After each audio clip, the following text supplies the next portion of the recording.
Today's Bible reading comes from Psalms 119, verse 161 to 168. 고관들이 거짓으로 나를 핍박하오니 나의 마음은 주의 말씀만 경외하나이다. 사람이 많은 탈취물을 얻은 것처럼 나는 주의 말씀을 즐거워하나이다. 나는 거짓을 미워하며 싫어하고 주의 율법을 사랑하나이다. 주의 의로운 규례들로 말미암아 내가 하루 7번씩 주를 찬양하나이다. 주의 법을 사랑하는 자에게는 큰 평안이 있으니 그들에게 장애물이 없으리로다. 여호와여, 내가 주의 구원을 바라며 주의 계명들을 행하였나이다. 내 영혼이 주의 증거들을 지켜 싸우며 내가 이를 지극히 사랑하나이다. 내가 주의 법도들과 증거들을 지켜 싸우니 나의 모든 행위가 주 앞에 있음이니이다. 오늘은 저희 은혜로 장로교회에서 어버이 주일로 지키는 날입니다. 지난 주일에는 저희들이 어린이 주일로 지켰습니다. 그래서 어린아이들이 나와서 또 말씀을 암송했는데 어떻게 한국에 계신 부모님들께 안부 전화는 드렸는지 모르겠습니다. 나이를 1살, 2살 먹어가면서 더 느껴지는 것이 부모님의 소중함을 더 많이 느끼게 되는 것 같습니다. 부모님이 살아계실 때에 우리가 할 수 있는 더 많은 효도를 했으면 좋겠습니다.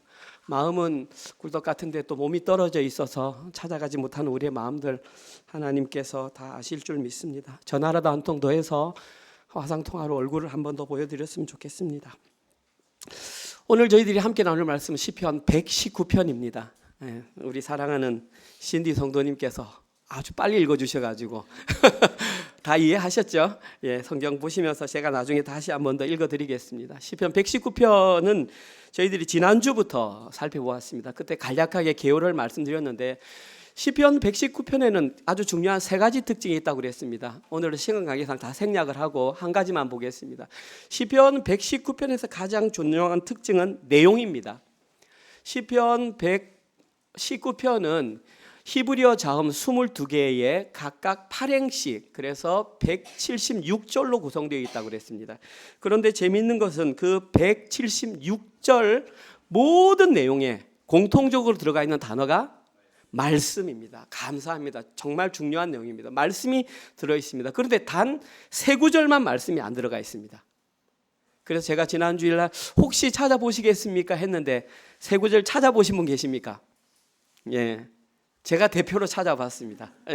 찾아보니까 시편 119편 90절, 122절, 132절에서는 말씀이라는 단어가 안 나옵니다. 그리고 그 나머지 단어에는 다 말씀, 예를 들면 율법, 증거, 법도, 율례, 계명, 판단, 말씀, 약속, 공의, 심판 등의 단어로 다 말씀이 기록되어 있는데 유일하게 3구절만 말씀이 빠져 있습니다. 여기에서 저희들은 성경에서 말씀의 중요성이 얼마나 큰지를 시편 119편을 통해서 저희들은 확실하게 깨닫고 돌아가야 됩니다.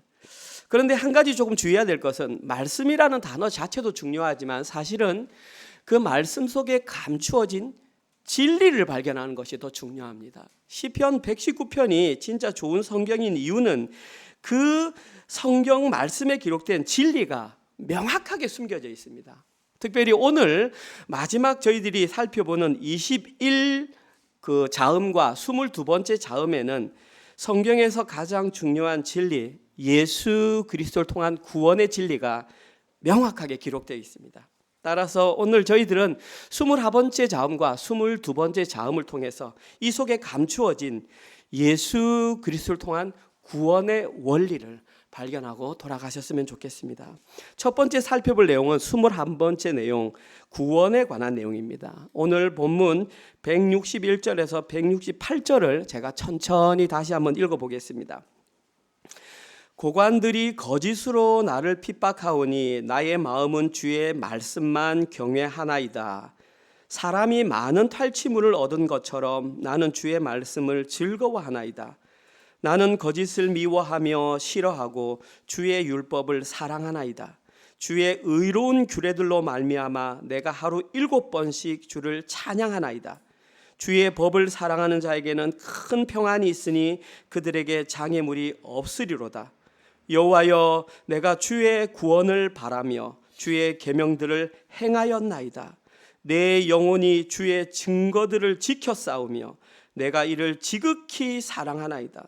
내가 주의 법도들과 증거들을 지켜 싸우니 나의 모든 행위가 주 앞에 있음이니이다. 이 내용이 히브리서 자음 21번째 쉰이라고 하는 그 단어에 해당하는 전반적인 내용입니다. 여기에서 간략하게 말하는 것은 뭐냐면 시인은 현재 자기가 어떤 상황에 처해 있는지를 하나님께 낱낱이 고했습니다.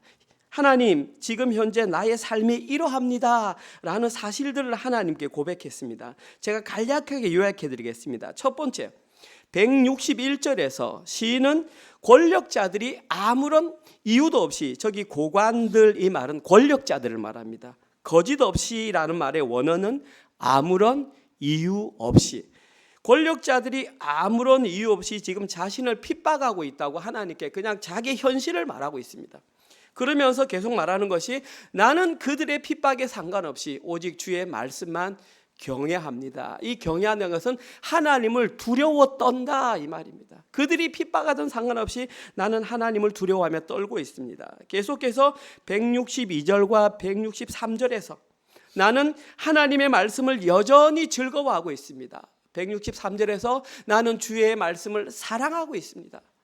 그 고관이 어떻게 하든 상관없이 그렇게 말했습니다. 또한 시인은 그 힘든 상황 속에서도 164절에서 하나님을 하루에 7번씩 찬양합니다. 어떤 사람이 하나님을 하루에 7번씩 찬양한다는 것은 쉬지 않고 항상 찬양한다 그 말입니다. 그리고 166절에는 이렇게 고백합니다. 주의 여호와여, 내가 주의 구원을 바라며 주의 계명들을 행하였나이다. 여기에 기록된 행하다라는 말은 일하다 이 말입니다. 내가 살아내었다 이 말입니다. 마지막으로 시인은 주의 증거들을 167절과 168절에서 내 영혼이 주의 말씀을 지켜 싸우며, 저기에 기록된 지키다라는 것은 마음속에 간직하다 이 말입니다. 뿐만 아니라 자신의 모든 168절에 행위들 나와 있는데 이 행위 원어적인 의미는 길, 삶의 방식을 말합니다. 나의 모든 길, 나의 모든 삶의 방식이 주님 앞에 있습니다. 이렇게 자신의 현실적인 상황을 하나도 빠짐없이 하나님께 다 아뢰습니다. 하나님, 제가 지금 이렇게 살아가고 있습니다. 하나님, 이것이 나의 모습입니다. 아, 이렇구나 라고 생각하는데 우리가 이 본문에서 단 하나 조금 특별하게 구별되는 본문이 있습니다. 그것이 166절입니다. 하나님, 저는 이렇게 살아가고 있습니다 말하는데 166절에서 단 하나 이렇게 말합니다. 여호와여, 내가 주의 구원을 바라며, 하나님께 무엇인가를 바라며 소망하는 내용이 기록되어 있습니다. 저기에 기록된 바라다, 제가 히브리 하나만 쓰겠습니다. 샤바르라고 합니다. 이 샤바르라고 하는 단어에는 세 가지 뜻이 있습니다. 첫 번째, 조사하다. 두 번째, 기다리다. 세 번째, 소망하다. 그러면 한글 본문에서는 어떤 근거에 번역을 했냐 하면 소망하다를 가지고 와서 여호와여, 내가 주의 구원을 소망합니다. 근데 NIV 성경에는 wait for라고 나와 있습니다. 나는 주의 구원을 기다립니다. 지금 이렇게 나와 있습니다. 어떤 번역을 선택해도 상관이 없지만 저는 한글 번역이 잘 돼 있다고 봅니다. 한글 번역에서 나는 주의 구원을 내가 지금 소망하고 있습니다. 바라고 있습니다. 모든 내용들이 현실적인 상황을 묘사하는 가운데에 오직 이 한 구절만 자신의 구원을 소망한다. 시인은 그렇게 말했습니다. 그러면 모든 구절이 자신의 현상을 파악하는 가운데 왜 오직 이 한 구절에서만 자신의 구원을 소망한다고 말했을까요? 시인이 그렇게 말했던 이유는 지금 그에게 구원이 필요한 상황, 어려운 상황에 처해 있었기 때문입니다. 뿐만 아니라 이 시편 119편을 마무리하면서 이 시편을 읽는 사람들에게 무언가 분명한 메시지를 전하고 싶었습니다. 그 메시지가 바로 뭐냐 하면 구원에 관한 내용을 선포하고 싶었기 때문입니다. 일단 오늘 본문에서 이 시인이 구원을 외칠 수 있는 상황은 아까 저희들이 읽었던 161절에 기록되어 있습니다. 고관들이, 정치 지도자들이 앞에 서 있는 지도자들이 거짓으로 이유 없이 자신을 핍박함으로 말미암아 지금 굉장한 어려움에 처해 있습니다. 그러면은 오늘 본문에서는 이 시인이 어떤 종류의 핍박을 받고 있었을까? 저희들이 유추할 수 있는 단어가 162절에 나와 있습니다. 오늘 보면 162절에 보면 사람이 많은 탈취물을 얻은 것처럼 되어 있습니다. 여기에 기록된 탈취물은 전쟁에 나가서 승리했을 때 얻게 되는 것을 우리는 전리품이라 그럽니다. 지금 저 말이 바로 전리품이란 말입니다. 많은 사람들이 전리품을 얻었을 때 기쁨을 얻지만 나는 다른 것으로 기쁨을 얻습니다. 그 당시 사람들이 전리품으로 기쁨을 얻을 수 있었던 이유는 군인들이 급여가 많지 않았습니다. 그런데 군인들이 그 적은 급여로 살아가기 힘드니까 그들이 큰 부를 차지할 수 있는 기회가 뭐냐 하면 전쟁에 참여해서 공을 세우는 겁니다. 그리고 그 전리품을 획득하면 그것이 자기 것이 되는 것입니다. 군인들이 누릴 수 있는 가장 큰 기쁨 중에 하나가 바로 전리품을 취하는 것이었습니다. 만약에 지금 이 시대에 우리가 생각하는 사람들의 것과 비교한다면 아마 로또에 당첨되는 것과 흡사한, 그래서 전쟁에 나가는 군인들은 사실 적군을 죽이는 것보다 더 신경을 쓰는 것이 탈취물을 취하는 것입니다. 거기에 인생을 걸었습니다. 주변의 모든 사람, 직위고하를 막느라고 지휘관이든 하급 군사이든 상관없이 전쟁에만 나가면 탈취물을 얻는데 신경을 쓰고 있는데 오직 유일하게 오늘 본문에 기록된 이 시인 한 사람만은 그 탈취물에 관심을 안 가졌던 것입니다. 그리고 그가 탈취물에 관심을 갖지 않았던 이유는 뒤에 나와 있습니다. 나는 주의 말씀을 즐거워하기 때문입니다. 다른 사람들이 다 전리품에 로또에 정신 팔려 있을 때 이 시인은 그것이 아니라 주의 말씀에 온 신경이 다 있었다라는 것입니다.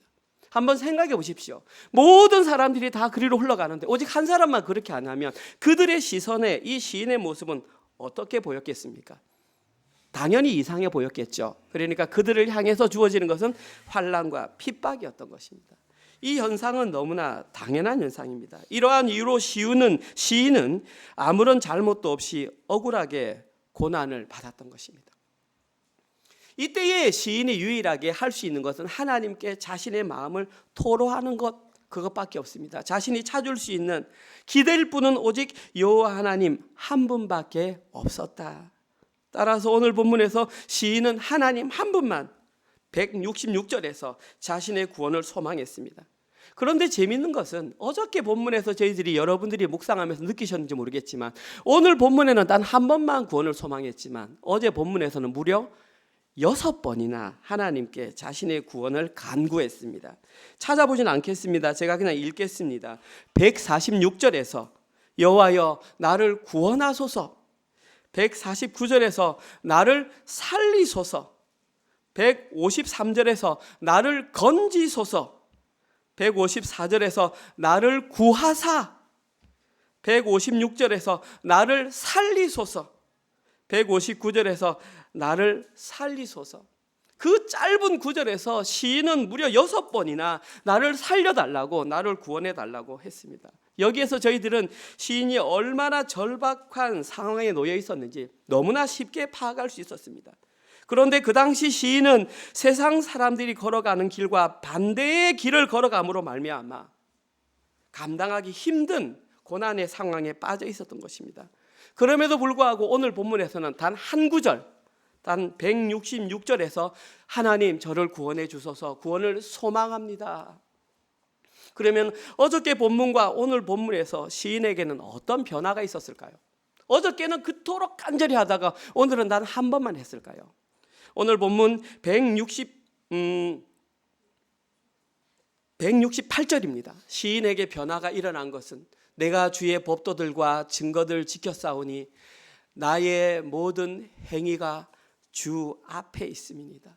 시인이 발견한 것은 자신이 걸어가는 모든 상황의 길이, 모든 길이 주님 앞에 있음을 고백했습니다. 먼저 그 앞에 주님의 말씀, 주님의 법도, 주님의 증거들을 내가 간직했습니다. 그리고 나의 모든 행위가 하나님 앞에 있습니다. 이렇게 고백했기 때문입니다. 그러면 어떤 사람이 이와 같은 고백을 할 수 있을까요? 세상 사람들이 다 이쪽으로 가는데 나 한 사람만 이쪽으로, 내 모든 행위가 주님 앞에 있습니다. 그 사람은 바로 진리를 발견한 사람입니다. 말씀 속에 숨어 있는 예수 그리스도라는 진리, 구원이 무엇인지 의미하는 것을 발견한 사람만 그리로 걸어갈 수 있습니다. 다시 말해서 시인은 예수 그리스도를 통한 구원의 의미를 알고 현실이 무너질 것 같은 상황 속에서도 담담하게 한 구절로 자신의 구원을 소망했던 것입니다. 오늘 본문에서 119편을 마치기 전에 시인은 이 시를 읽고 있는 독자들에게 꼭 전하고 싶었던 것입니다. 저는 이 본문을 준비하면서 이런 생각을 했습니다. 우리 성도들에게 가장 중요한 것이 무엇일까? 내가 단 마지막으로 설교할 때에 꼭 전해줘야 할 것이 무엇일까? 곰곰이 묵상했습니다. 그리고 제가 내린 결론은 다시 한 번 더 기회가 있을 때에 구원이 무엇인지를 정확하게 한 번 더 알려주자. 다 알고 있을 것입니다. 제가 이 강단에서 구원이 무엇인지 엄청나게 많이 설교했습니다. 그러나 기회가 있을 때에 한 번 더 구원이 무엇인지 명확하게 알려드리자, 그런 마음이 들었습니다.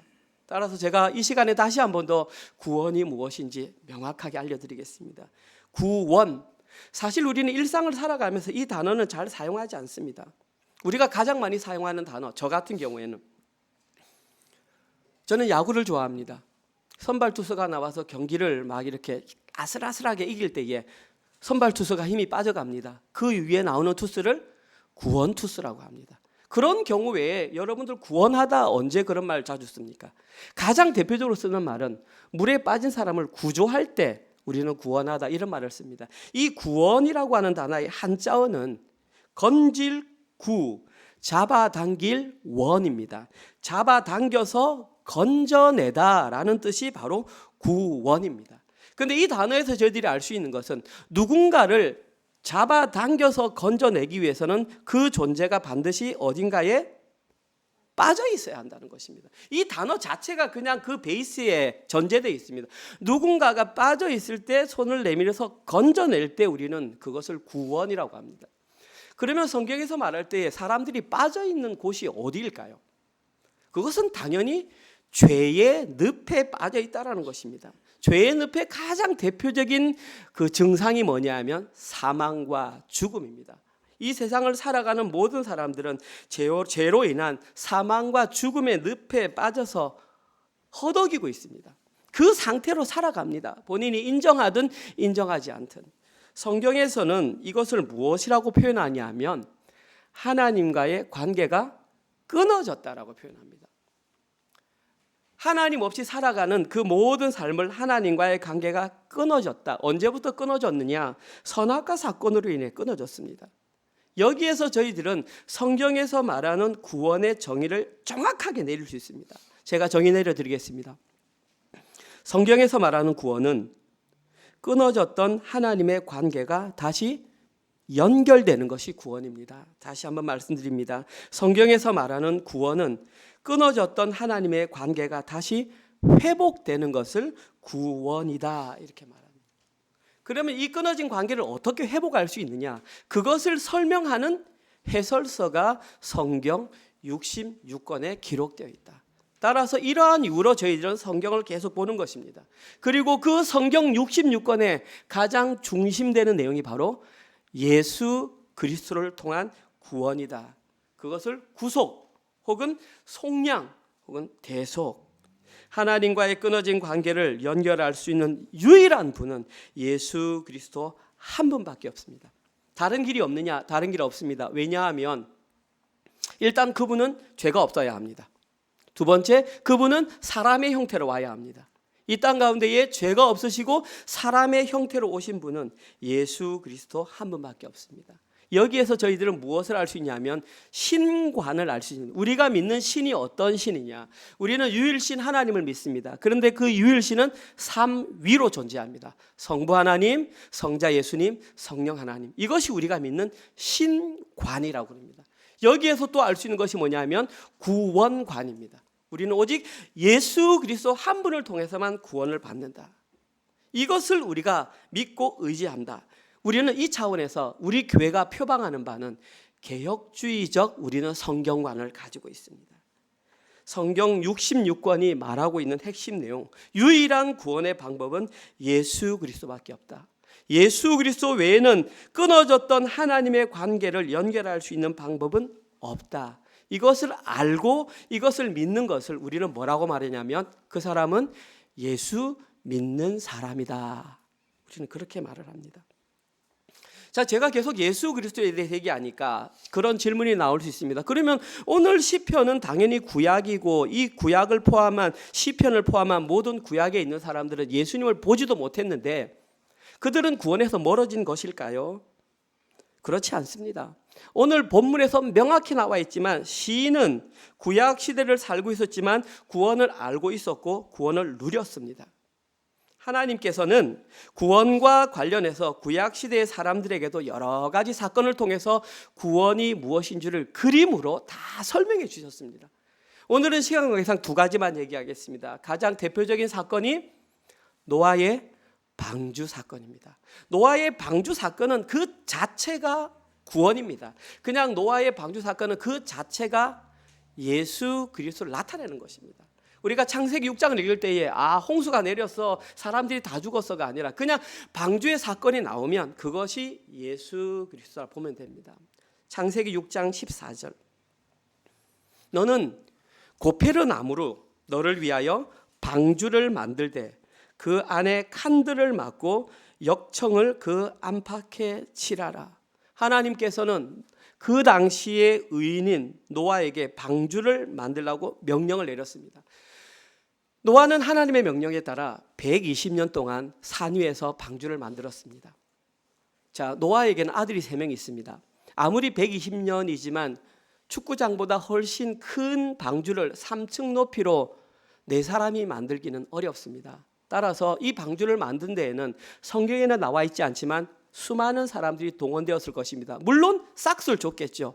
산 위에다가 나무를 잘라서 노아가 내가 돈을 줄 테니까 방주를 만든다. 뭐 하는 짓이냐? 방주를 만든다. 왜? 하나님께서 만들라고 했으니까. 아마 같이 만들었을 것입니다. 그런데 막상 비가 내리기 전에 그 만든 방주에 들어간 사람은 노아의 가족 8명밖에 없었습니다. 그리고 그 문을 하나님께서 닫으셨습니다. 그리고 40일 동안 비가 계속 내리면서 방주가 떴을 때에 구원받은 사람은 단 8사람밖에 없었습니다. 가장 안타까운 사람이 누구냐 하면 자기 손으로 그 방주를 만들었던 노동자일 것입니다. 저거 내가 만들었는데 아무리 만들어도 노아의 말을 듣지 않고 그 방주 안에 들어가지 못하면 구원받지 못한다. 그것이 바로 노아 방주의 핵심 내용입니다. 방주 안에 들어간 8명만 구원받을 수 있습니다. 두 번째 사건은 출애굽기 2장 3절에 나와 있는 모세의 사건입니다. 더 숨길 수 없게 되매 그를 위하여 갈대 상자를 가져다가 역청과 나무 진을 칠하고 아기를 거기 담아 나일 강가 갈대 사이에 두고.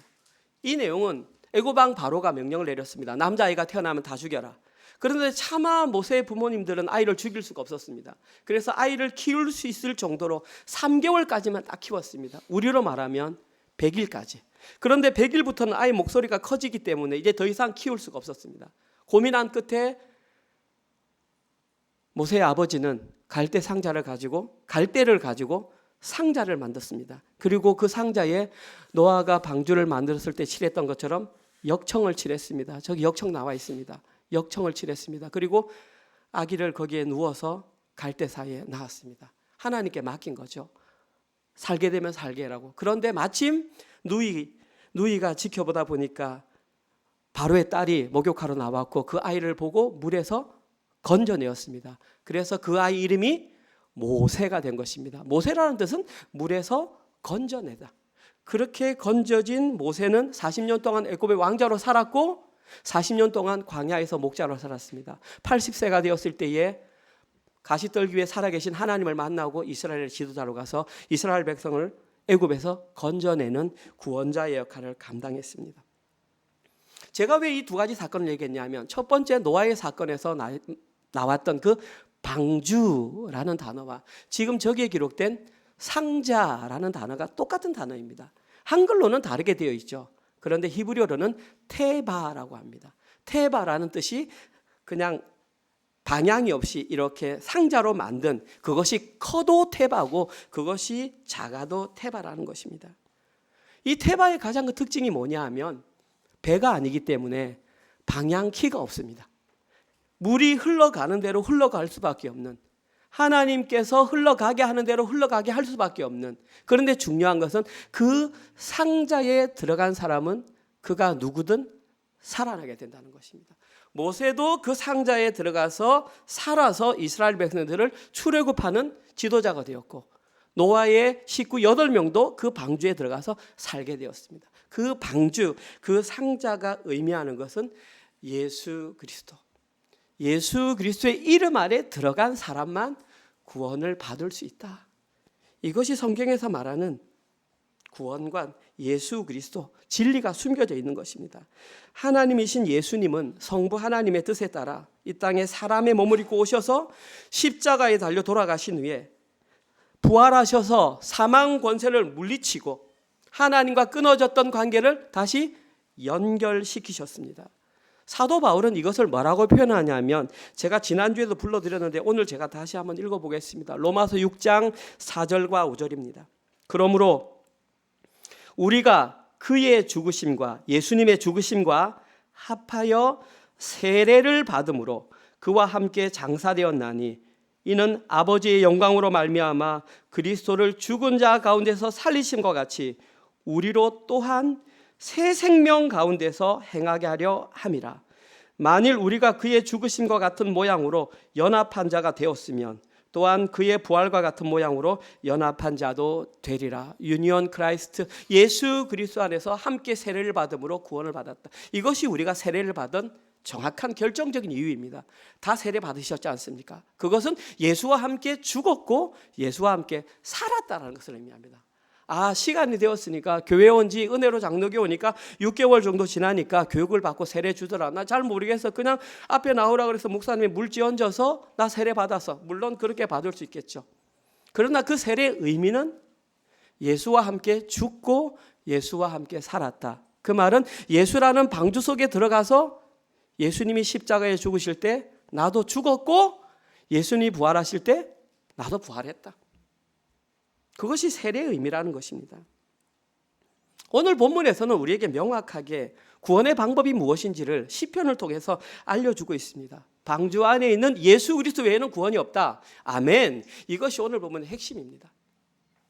그런데 이 시대에, 우리가 살아가는 시대를 포스트 모더니즘 시대라고 합니다.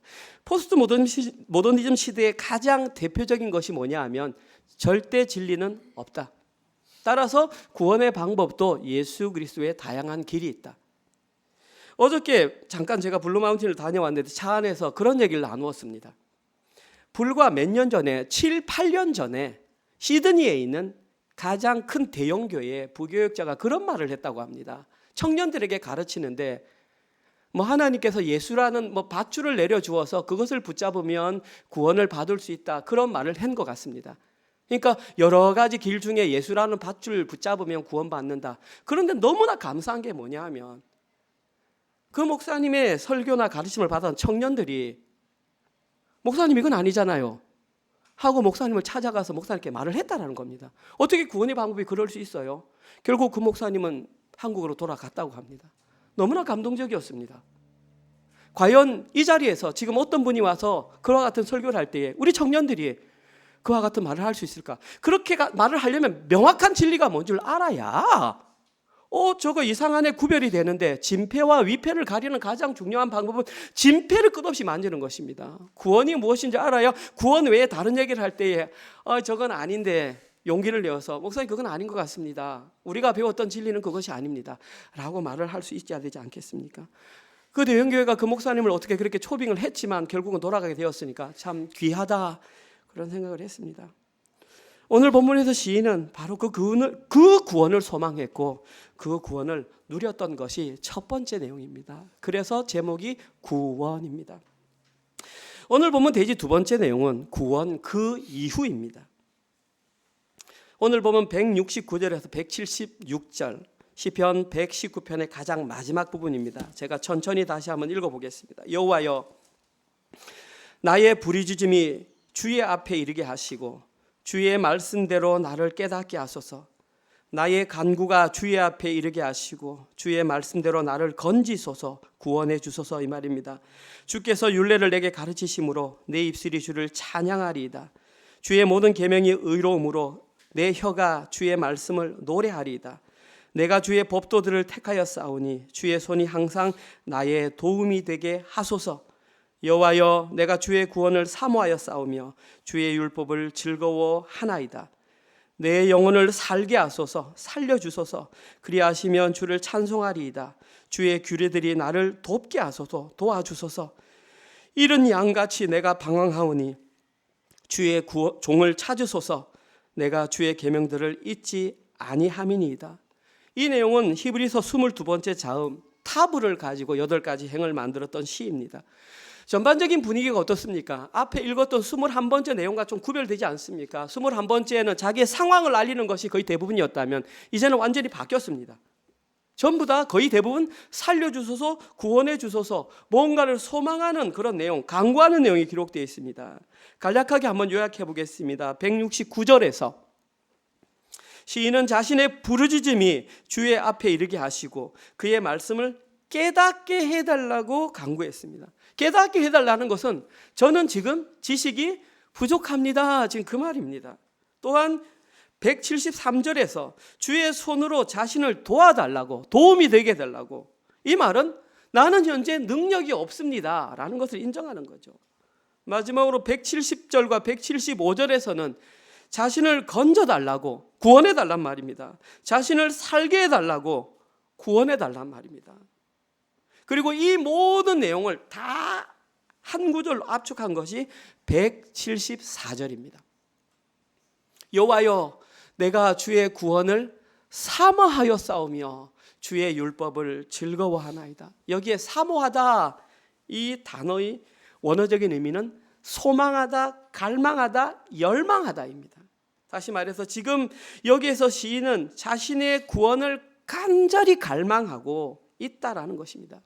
물론 성도는 언제나 자신의 구원을 갈망할 수 있습니다. 그런데 우리가 유념해야 될 것은 이 앞부분에서 시인은 하나님께 구원을 갈망했고 구원을 받았고 구원을 누린다고 했습니다. 그런데 마지막 시편 119편을 마치면서 다시 한 번 더 구원을 사모한다. 조금 말이 모순되지 않습니까? 구원을 누렸고 구원을 받았고 이미 구원을 했는데 다시 한 번 더 구원을 갈망한다.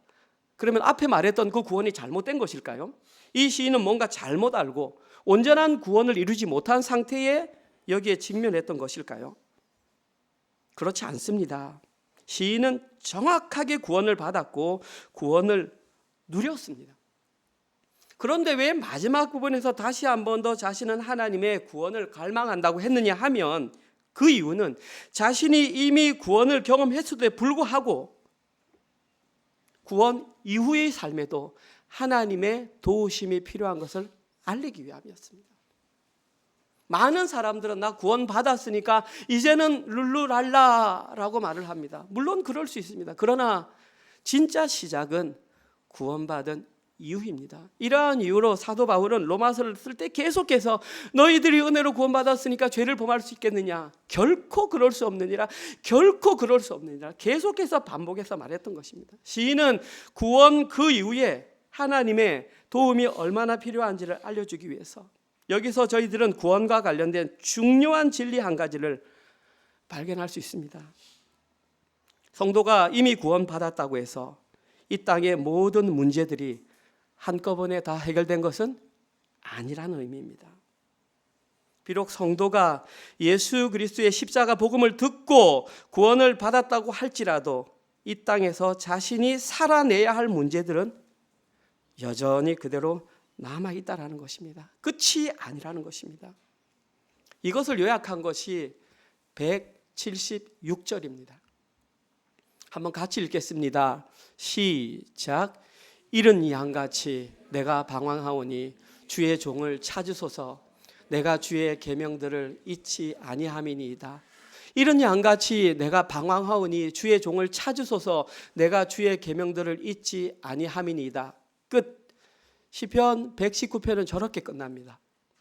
하나님, 내가 구원받았습니다. 내가 이게 이렇게 한 것이 아니라 이런 양같이 내가 방황하오니 주의 종을 찾으소서. 내가 주의 계명을 잊지 아니함이니이다. 쉬운 성경으로 제가 다시 한번 읽어보겠습니다. 나는 길 잃은 양처럼 길을 잃었습니다. 주님, 주의 종을 찾아주소서. 내가 주의 명령들을 잊지 않고 있습니다. 이것이 시편 119편의 결론입니다.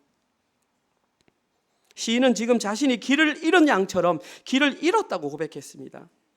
틀림없이 앞부분에서 구원을 받았고 구원을 받음으로 말미암아 큰 평안을 누렸다고 말했고 하루에 7번씩 하나님을 찬양하겠다라고 말을 했습니다. 그리고 세상 사람들이 탈취물을 취할 때에 나는 주의 말씀을 즐거워한다라고 놀라운 신앙 고백을 했습니다. 그러함에도 불구하고 여기서 나는 길을 잃었다. 이것이 성도의 현실입니다. 사랑하는 성도 여러분, 십자가 복음으로 구원받은 우리는 신분상 의인이 맞습니다. 우리는 구원받은 의인이 맞습니다. 그러나 상태적으로는 여전히 죄의 지배를 받는 죄인의 상태에 머물러 있습니다. 마치 구원을 받지 못한 사람처럼 보일 때가 많이 있다라는 것입니다. 여전히 죄를 짓고 여전히 끊지 못하는 습관이 있고 여전히 형제를 미워하는 마음들이 우리들 가운데 남아 있다라는 것입니다. 그렇다고 해서 저희들이 구원을 받지 못한 것은 아닙니다. 우리는 계속해서 이 해결점을 살아나가야 합니다. 이것이 우리가 걸어가는 성화의 과정입니다. 그럼 언제까지 이러한 삶을 살아야 할까요? 당연히 예수님이 다시 오시는 그날까지 우리는 이러한 싸움을 살아야 합니다. 이러한 사실을 너무나 잘 알고 있었던 사도 바울, 우리가 너무나 잘 아는 신약 성경의 절반 이상을 기록했던 믿음의 대사도 사도 바울이 인생 말년에 이런 고백을 합니다. 그래서 많은 사람들이 이 기록은 사도 바울이 구원받기 전에 기록이 아닌가라고 할 정도입니다. 로마서 7장 24절 25절. 오호라, 나는 곤고한 사람이로다. 이 사망의 몸에서 누가 나를 건져내랴. 우리 주 예수 그리스도로 말미암아 하나님께 감사하리로다. 그런즉 내 자신이 마음으로는 하나님의 법을, 육신으로는 죄의 법을 섬기노라. 오호라, 나는 곤고한 사람이로다. 나는 비참한 사람입니다. 나는 불행한 사람입니다. 나는 마음으로는 하나님의 법을 쫓고 있는데 육신으로는 여전히 죄의 법을 따르고 있습니다. 사도 바울은 구원에 관해서 가장 확실한 인물입니다. 그런 사도 바울이 자신을 곤고한 사람이다, 그렇게 고백했습니다. 디모데전서 1장 14절 15절입니다. 우리 주의 은혜가 그리스도 예수 안에 있는 믿음과 사랑과 함께 넘치도록 풍성하였도다. 미쁘다 모든 사람이 받을 만한 이 말이여, 그리스도 예수께서 죄인을 구원하시려고 세상에 임하셨다 하였도다. 죄인 중에 내가 괴순이라. 괴수는 우두머리, 으뜸이란 말입니다. 내가 죄인 중에 대장이다, 이 말입니다. 디모데전서와 디모데후서는 사도 바울이 인생 말년에 기록한 것입니다. 모든 사역을 마치고 하나님 부르시는 그 부르심에 달려가기 직전에 기록했던 성경이 내가 죄인 중에 괴수다. 사도 바울이 저렇게 기록했다고 해서 사도 바울을 향하여 저 사람 구원받지 못한 사람이라고 말할 수 있는 사람은 아무도 없습니다.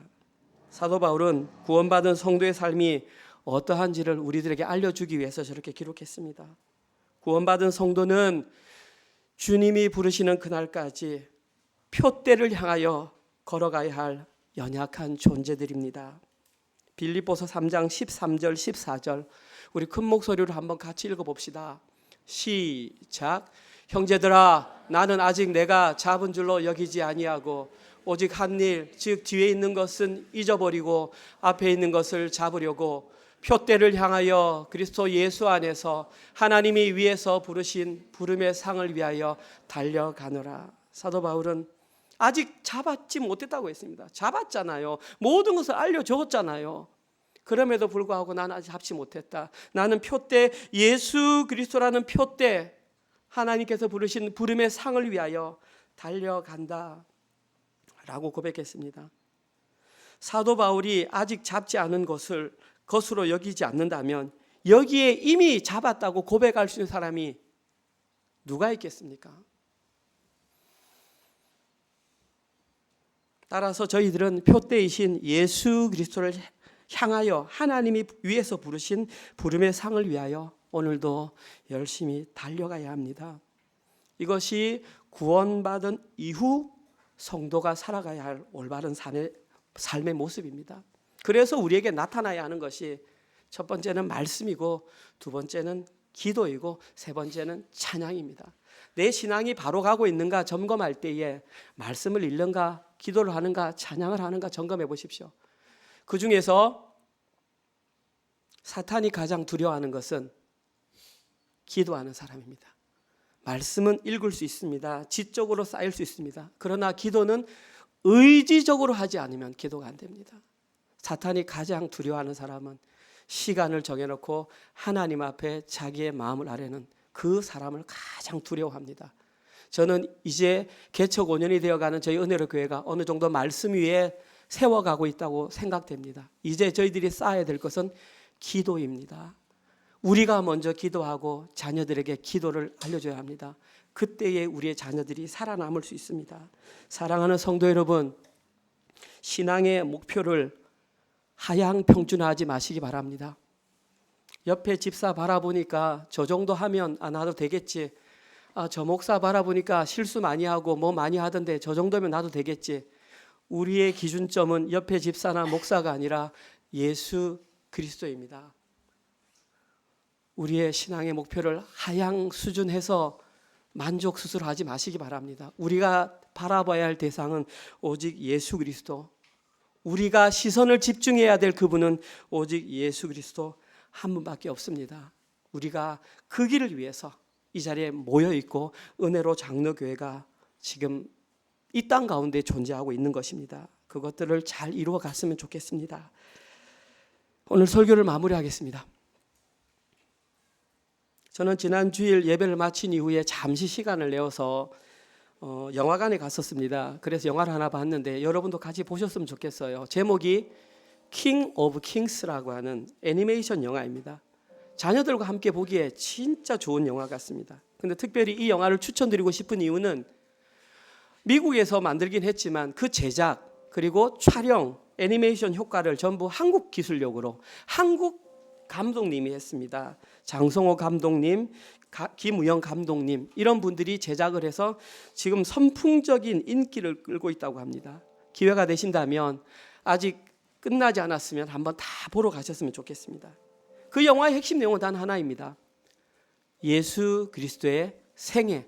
그것이 애니메이션으로 그냥 쭉 다 나와 있습니다. 영화 처음부터 끝까지 예수 그리스도에 대한 내용밖에 없습니다. 단순할 것 같은데 엄청난 감동이 있습니다. 많은 분들이 눈물을 흘리며 나왔습니다. 왜 그럴까요? 그들은 알고 있는 것입니다. 예수님이 구원의 주체인 동시에 구원 이후의 삶의 주인임을 알았기 때문입니다. 사랑하는 성도 여러분, 이 세상에서 가장 중요한 문제는 우리의 구원과 관련된 문제입니다. 그러나 사탄은 여전히 우리에게 그 구원의 문제보다 먹고 사는 문제가 더 우선이라고 우리를 미혹하고 우리의 자녀들을 미혹하고 있습니다. 옆 사람이 탈취물을 얻을 때에 빨리 가서 하나라도 더 얻으라고 그렇게 미혹하고 있습니다. 그러나 진짜 중요한 것은 구원의 문제입니다. 우리의 구원의 유일한 해결자는 예수 그리스도 한 분밖에 없습니다. 뿐만 아니라 구원 그 이후에 우리가 살아가야 할 모든 삶의 문제 해결자 또한 예수 그리스도 한 분, 우리의 주인 그분밖에 없습니다. 이것이 성경에서 말하는 진리입니다. 이번 한 주간도 그 어떤 소리에도 미혹되지 마시고 오직 예수 그리스도의 십자가 복음을 통해 구원을 확인하시고 예수 그리스도와 함께 구원 이후의 삶을 기쁨으로 살아내시는 모든 분들 되시기를 주님의 이름으로 축원드립니다. 아멘. 주님 감사합니다. 시편 119편 말씀을 통해서 성경에 숨어있는 진리인 예수 그리스도를 통한 구원의 진리를 발견케 하시니 감사합니다. 그러나 여기서 만족치 말게 하여 주시옵소서. 구원받은 그 이후에 하나님의 자녀로 살아갈 때 또한 우리에게는 예수 그리스도가 필요하다는 것을 인정케 하시고 날마다 주님과 시선을 맞추며 예수님께서 걸어가셨던 그 길을 담대히 걸어가게 하여 주시옵소서. 때로는 길 잃는 양같이 저희들은 헤맬 수 있습니다. 주님, 그때에 아무리 힘들고 어려워도 주님께서 붙잡은 그 손을 놓지 않도록 주님 우리의 손을 끝까지 붙잡아 주시옵소서. 특별히 하나님, 세상이 많은 탈취물로 우리를 미혹할 때에 그 미혹에 넘어가지 말게 하시고 무엇을 먹을까, 무엇을 마실까, 무엇을 입을까 염려하기 전에 하나님 우리를 사랑하시는 그 사랑을 담대히 붙드는 우리 모든 은혜로 가족될 수 있도록 인도하여 주시옵소서. 지난 한 주간 또 저희들에게 사업체와 직장을 주셔서 감사합니다. 벌어들인 수입으로 하나님께 우리의 마음을 표현하였습니다. 하나님, 이것은 우리가 율법적으로 드린 것이 아니라 구원에 감격하여 감사함으로 하나님께 올려드린 우리의 생명값입니다. 하나님, 이 헌금을 통하여 오직 하나님 나라 확장을 위해서만 잘 사용할 수 있도록 지혜를 허락하여 주시옵소서. 이제는 우리 주 예수 그리스도의 은혜와 하나님의 사랑하심과 성령님의 위로 교통 감화 깨닫게 하심이 구원을 받고 구원받은 그 이후에도 주님의 손을 붙잡고 날마다 걸어가기로 결단하는 사랑하는 은혜로 교회 모든 성도들 머리 위에와 지금 이 시간에도 세계 곳곳에 흩어져서 주의 복음을 증거하시는 사랑하는 선교사님들과 그들의 사역과 그들의 자녀들 머리 위에 지금부터 영원토록 함께 있을지어다. 아멘.